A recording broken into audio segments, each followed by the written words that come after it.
Hello, I'm Isaura, and welcome to How About a Story's Season of Fear.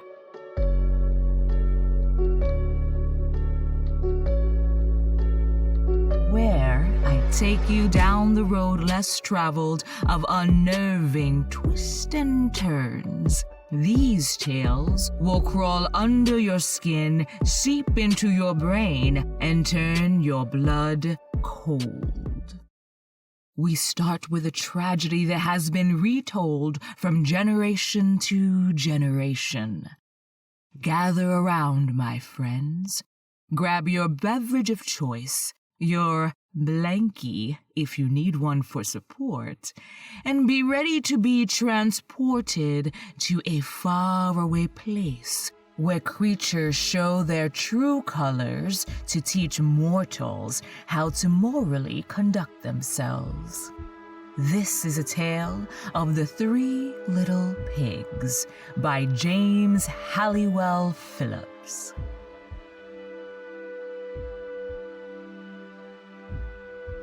Once upon a time, there were 3 little pigs who lived with their mother. One day, their mother told them they were old enough to go out into the world and make a living for themselves. She said, "Watch out for the big bad wolf, because he will eat you up." She told them, "Build your houses nice and strong so that you will be safe from the wolf.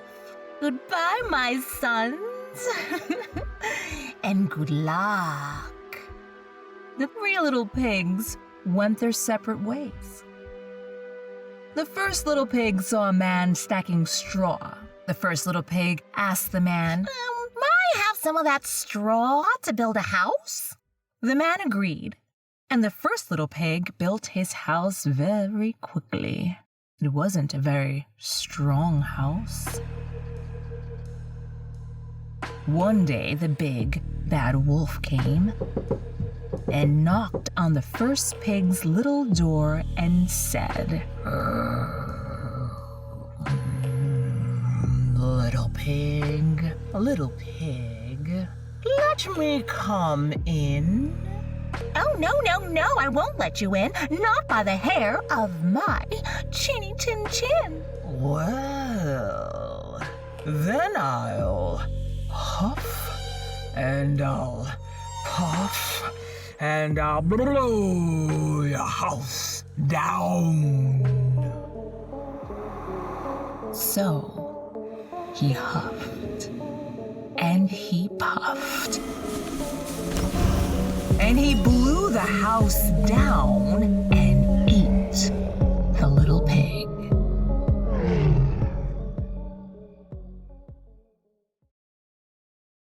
The second little pig was going along the road when he met a man stacking a big pile of sticks.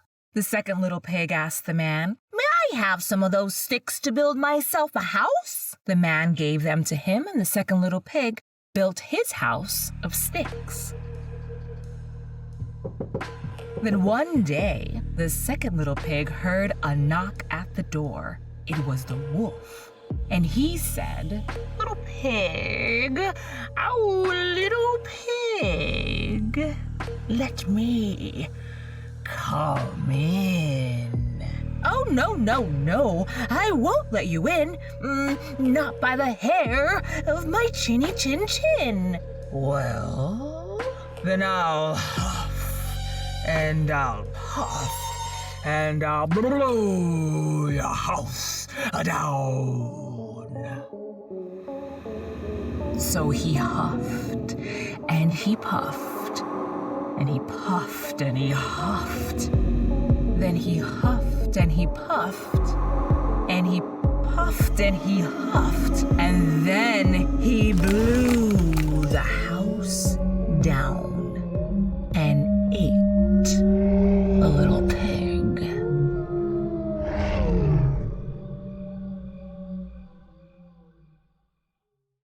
The third little pig was walking on the road when he met a man with a load of bricks. The little pig asked him for enough to build a house.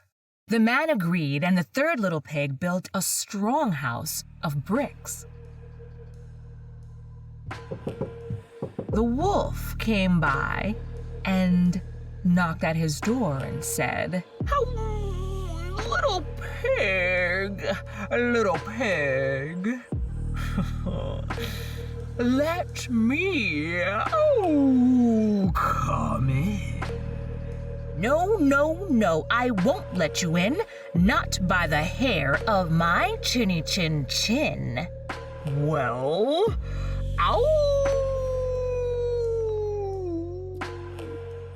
well then I'll huff, and I'll puff, and I'll blow your house down.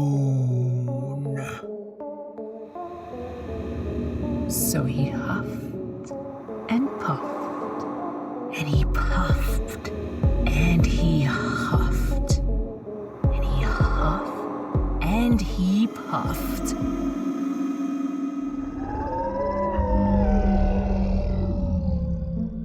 But he couldn't blow the house down.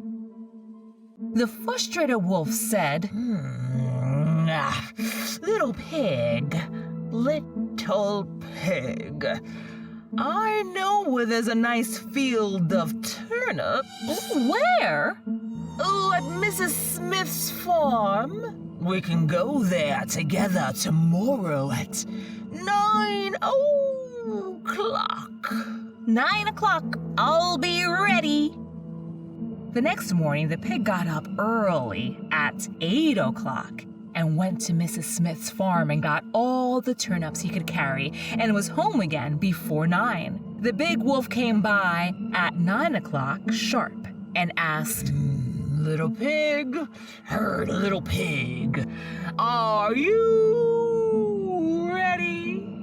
Oh, I've already gone to the field and gotten some turnips, but thanks anyway.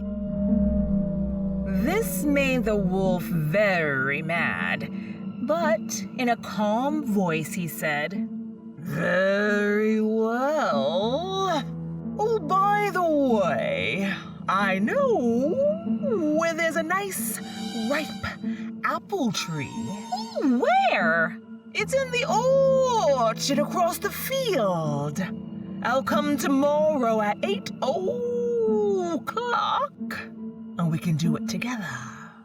Together we can pick some juicy, sweet apples.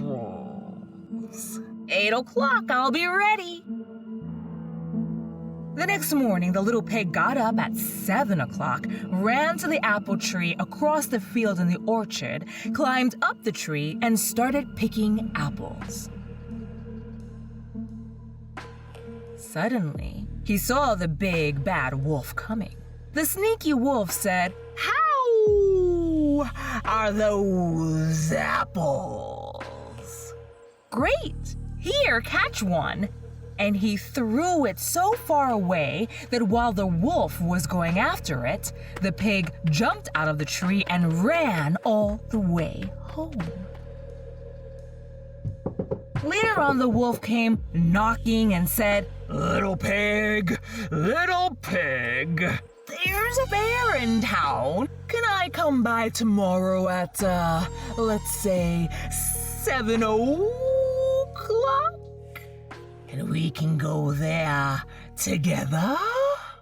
7 o'clock, I'll be ready. But the pig went to the fair earlier and bought a butter churn barrel. On his way home from the fair, he saw the big bad wolf coming up the hill.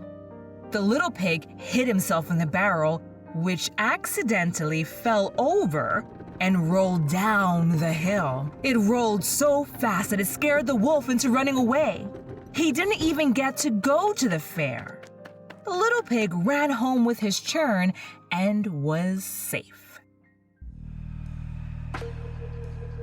Later on, the wolf went to the pig's house and told him about the fast-rolling barrel, which has scared him. The little pig laughed out loud and said, I bought that barrel at the fair, and I was inside it when it came down the hill."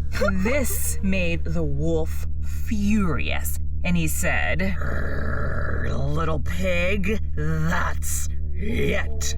I'm going to come through your chimney and eat you." But the pig made a giant fire in the fireplace and put a big pot of water on it. Just as the water started to boil, the wolf started coming down the chimney, and the little pig took the cover off the pot, and the wolf fell in. The little pig cooked him and ate him for dinner, and thought to himself, "I'm not so little anymore." And the pig lived happily ever after.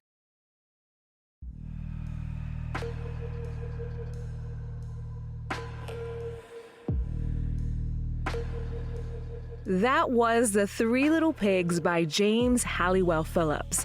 Now, I know this isn't a traditional scary story, but hear me out. Right now on HBO, there was a show called Raised by Wolves that I really enjoy the show. Now, this is not too much of a show reveal, but in one of the episodes, one of the characters, the character of Mother, who's played by the actress Amanda Collins, shares this story, The Three Little Pigs, in front of some of the children that are there. And the way she performed it just brought chills up and down my spine and inspired me to actually bring this story onto the show. So here it is, and here's my attempt at making The Three Little Pigs as scary as I possibly could.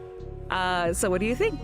Well, thank you so much for listening. If you haven't already, please take a moment and stop by either Apple Podcast or wherever you listen to our show and subscribe. You'll always be updated with new shows, and believe it or not, subscribing actually helps the show as well. So press that button.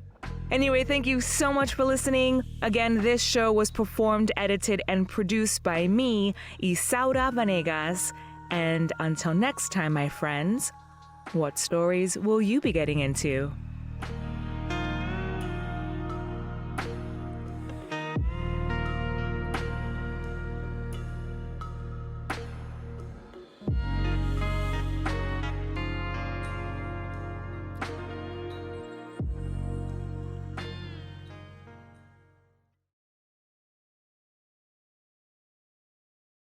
Ambosador, mata lile lile lile. Ambosador, mata lile lile lo. ¿Qué quiere usted? Mata lile lile lile. ¿Qué quiere usted? Mata lile lile lo.